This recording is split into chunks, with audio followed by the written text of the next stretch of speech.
মনের মন্ত্রে জীবন্ত থাকে জীবনের ধারা পায়।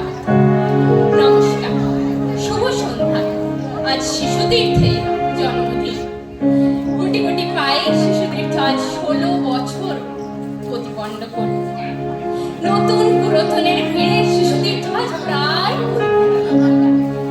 কত চেনা মুখ, কত অচেনা মুখ সবাই মিলে আজ একত্রিত হয়ে সেই পুরনো দিনের কথা মনে পড়ছে না, যাদের হাত ধরে শিশুতীর্থ আজ 16 বছর বয়সে এগিয়ে এলো। হ্যাঁ ঠিক, আমি তাদের কথাই স্মরণ করছি। আজ খুব মনে পড়ছে যে তাদের কথা কবি ভাষায় বলতে পারি। তারা আমাদের দুঃখেও কাঁদায়, সুখেও কাঁদায়। দুঃখে কাঁদায় এই পরিস্থিতিটা উদ্ধার করার জন্য, আর সুখে কাঁদায় এই এত সুন্দর পরিস্থিতিতে তারা আমাদের সামিল না হতে পারার জন্য। যাই হোক, সব পুরনো দ্বন্দ্ব দ্বিধা ভুলে আজ যে সবাই আবার একত্রিত হতে পেরেছি, এটাই বোধহয় জয়, তাই না? আজকে এই বিশেষ সন্ধ্যাকে আরো সুন্দরভাবে আয়োজন করার জন্য আমি শিশুতীর্থের কাছে ধন্যবাদ। এবারে শুরু করতে চলেছি আমাদের প্রথম নিবেদন।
যিনি পৌঁছে দেন তিনি রবীন্দ্রনাথ।